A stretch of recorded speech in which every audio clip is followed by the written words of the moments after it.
Today we're going to be talking about doing diets that don't work for you. That's a major thing. It's a major thing. And the reason people do diets, I'm not going to say it's the only reason, but one big reason that people are jumping in all these diets that don't work for them is because instead of focusing on yourself, you're too busy watching everyone on social media and you're seeing their body and seeing what they are showing. And then they're talking about their intermittent fasting or doing keto, or they went vegetarian and they're showing you a finished product. They're not showing you everything they went through. They're not talking about that your habits are different than their habits. After all, you have to pick a diet that works for you. You have to pick a diet that fits your lifestyle. You have to pick a diet that's maintainable and one that will fit your goals, because every diet is not the same. There are multiple diets that'll work for you, but every diet is not going to give you the same results.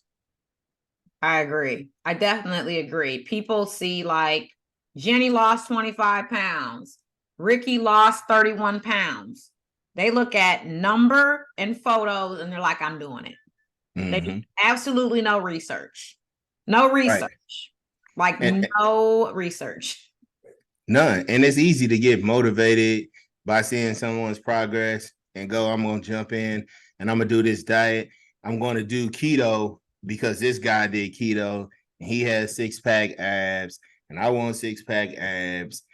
But I mean, you love bread. You love pasta. How you going to do keto? How long are you going to last? Are you going to last the 3 to 5 days that it takes to even get you into keto? And then once you get there, how you going to stay? How long are you going to stay there? Definitely. I mean, we see it like all the time. I think like we get clients that apply to work with us and they're like, I'm thinking about doing keto with my macros because I have like 60 pounds to lose. And the first thing I say is like, why keto? And then they may go like, keto helps me lose weight, or keto will help me lose weight based on everything that I've seen. And then my next question is, do you like rice? Do you like potatoes? Do you like bread? And they're like, yeah. And I'm like, okay, question number 3, like, let's talk about like what is essentially going to work for you. And my next question is usually the last one is, can you give up those things forever? And they're like, no. And I'm like, you shouldn't be doing keto then. Like, it's not, if you can't get going on a diet that can last forever, like, don't even start, because then you have to find the post diet and have a plan to transition back into what you used to do. And that's a whole new learning curve. You're probably definitely going to have some weight regain, but when you eat a way that you typically wouldn't eat when you're in a weight loss phase, you almost quadruple the chances for more weight regain, because you're going to go back to eating how you want to eat anyway. And most people don't understand, you guys, that keto is a short-term diet. It is a temporary strategy, and it has not been a diet that is created for the general population. You get really, really fast results, but you can also gain all that weight back really fucking fast. Really fucking fast. Absolutely. Once you start eating those carbs, your body is going to process those carbs in a different way than it was before when it was used to processing carbs. So here comes that weight again. So you have to be careful when you're coming out of keto, as far as how you implement those carbs back in. But we're not just picking on keto. I mean, other diets. I mean, some people go vegan, vegetarian, and they love meat. Like, again, why? I mean, why would you pick that one if you love meat? Also, if you're carb resistant, then being a vegetarian or being a vegan is less likely to work for you, because veggies are carbs. Most of your protein sources are going to be carb heavy. So you have to consider those things when you're going into a diet. You have to consider what works best with your body and what works best with your likes, wants, and needs. Can I say something else about being plant-based? You can say whatever you want. I can't let this go. So I think people think there's some elite level that you reach by being someone that is plant-based. Like that's like Mhm. like if you're literally thinking about like relating this to like religion, let's say Christianity, like you're on the top of the list of being like right with God and good with God to get that special place in heaven if you are plant-based. I think people relate it to like this elite level, like you are the healthiest ever. But I am here to tell you guys there are people who choose to be plant-based and are vegan and may not be healthy because it depends on how their food is processed. Are they kind of like a junk food vegan? And I'm also here to tell you that you can eat meat. You can be pescatarian. You can even have meat replacement products and still be healthy. And you do not have to be plant-based to be considered healthy. You guys can definitely do that without giving up meat if you don't want to give up meat. Absolutely. I 100% agree. I mean, it's definitely benefits to every diet. You know what I mean? There are some benefits to plant-based diets, but like she said, I mean, if your plant-based diet is mainly processed food, you're doing yourself no favors. You know, a lot of people go on plant-based diets and then they eat processed foods like the Beyond Burgers or, you know, any other processed food that is made in the stores to be like other meats. And if you read the nutrition labels on those foods, a lot of those foods are worse than the meat that you're trying to replace. Mm-hmm. So you have to be careful what you're choosing to eat when you go on those diets. I mean, yeah, plant-based, eat it from the ground. That's plant-based. Mm-hmm. Yep, absolutely. And the same thing applies to like cleansing and fasting and whatever diet you guys are thinking, liquid diets, only smoothie diets. And I say plant-based is eating the majority of your food from the ground, not all of it. Yeah, My bad. yeah, I don't want anybody coming for us. Don't come Yeah, I had to for make us, sure I clear that up. please don't come for us. We love you. But yeah, like all of I'll those. be here. I'm here for it. Yeah, getting rid of all your carbs, getting rid of meat, even going pescatarian and like you hate fish, like don't do that if you don't like fish. Cleanses, fasting, liquid diets, water diets, partial day fasting, whole day fasting, because I know I'm going to get questions about that. Intermittent fasting, that is not the diet for me. One, because I am like an antsier person. It destroys my stomach. I do better when I can have smaller, more frequent meals that are still, you know, higher in macros versus two big ass meals like all day. Like know thyself when it comes to the diet, but just think if this is a diet that you're looking at, if you can probably do it forever, with either less calories in the deficit and more calories at maintenance, it's probably something you can do. If you can't see yourself eating that list of foods forever, don't even do it. Just like leave it alone. Leave it alone. Next, I would probably say when it comes to like looking at a diet is like the duration and how long you should do a diet for, because maybe the food list is good, like maybe whatever the nutritional strategy is, it seems okay, but what is the duration of this diet and is that something that's going to work for you?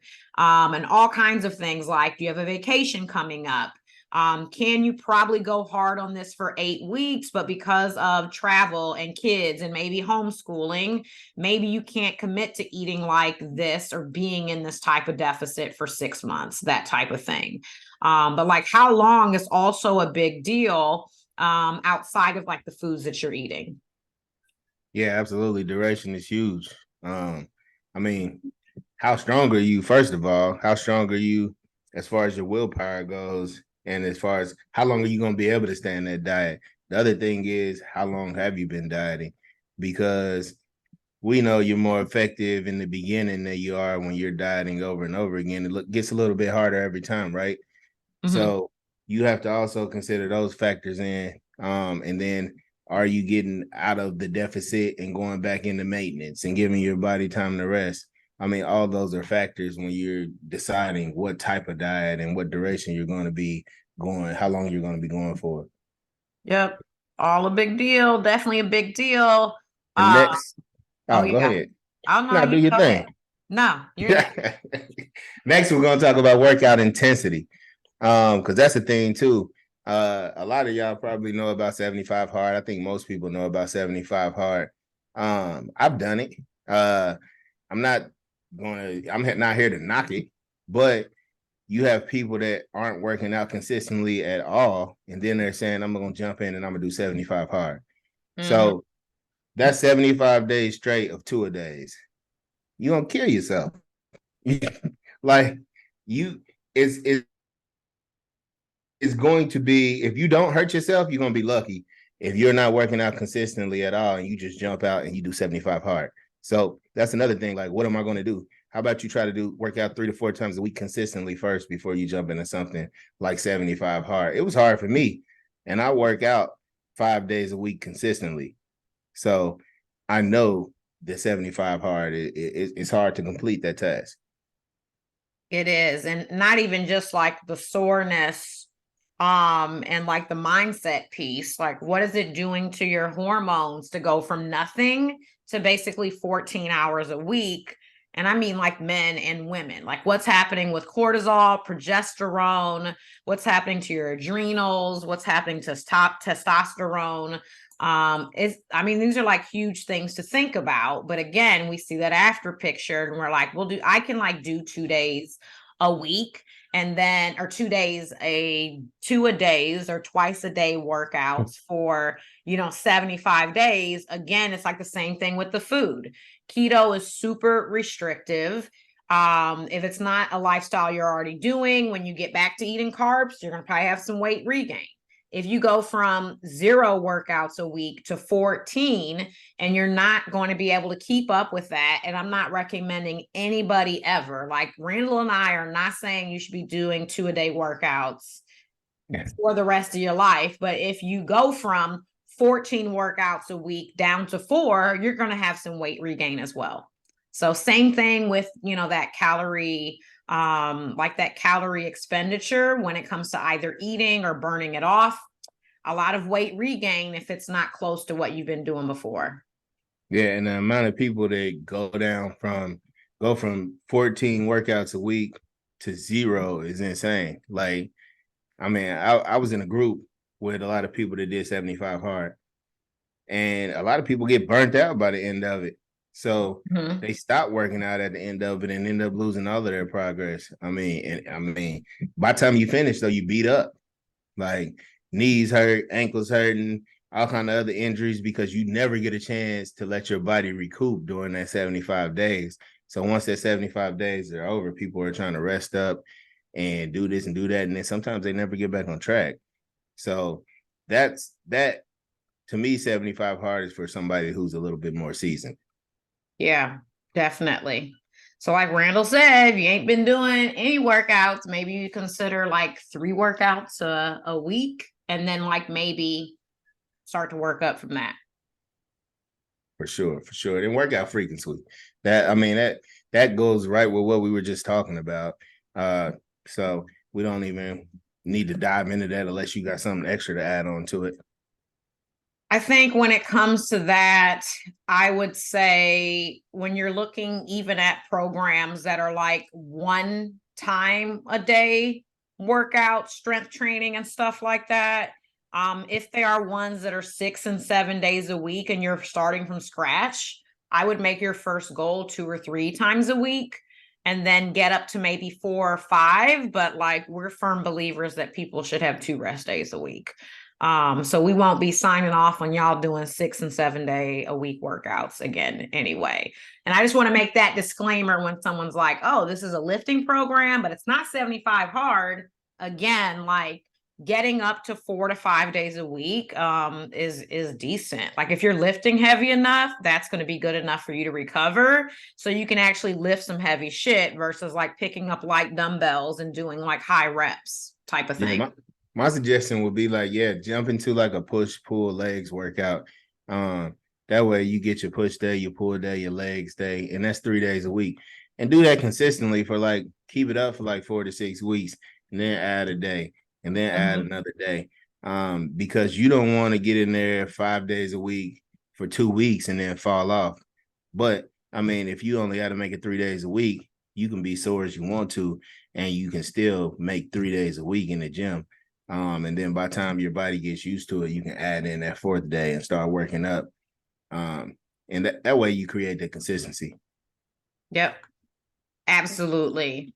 And so if you guys are like listening to this and you're like, okay, I'm getting it. And I feel like, okay, they're saying I need to find a schedule and a frequency that is something appropriate for me. And the diet can't be too long. And like the food lists of the diet have to be like in line with what I'm choosing. Well, then you might be going like, well, what makes these diets so effective? And the like bottom line when it comes to all of it, any diet that creates a calorie deficit will give you weight loss. Like any diet, keto does not work because you cut carbs. Keto works because some of the carbs you are cutting are reducing your overall calories, and that's how you lose weight.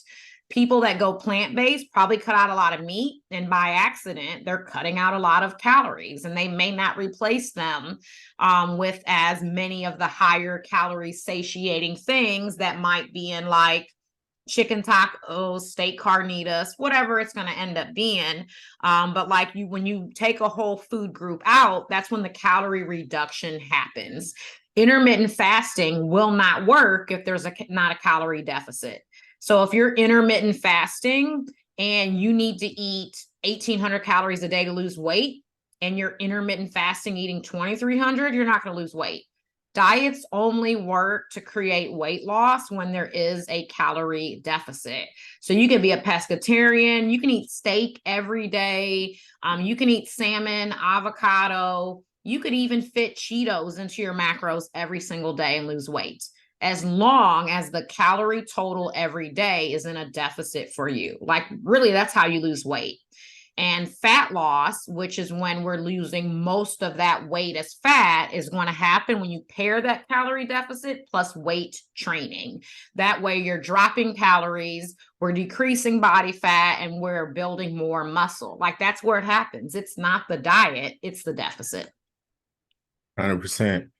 100%. That's why it's so many ways to skin a cat. None of them are perfect.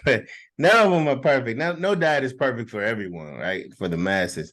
They're all individualized. It's all, I mean, you need to tailor it to you. Yeah, absolutely. Definitely. Absolutely.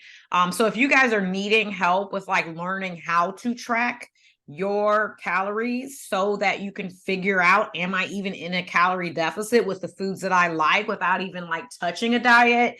If you check the show notes today, you'll be able to find the How to Track Macros guide so you can learn how to track accurately. Make sure that you're in a deficit, and that will help you to see, okay, can I do something consistently with the way that I'm already eating, and then track accurately to make sure I'm losing weight. Because that's all you need. You need a deficit and a food, routine that you can be consistent with, and that's how you're going to lose weight. So definitely check that out in the show notes.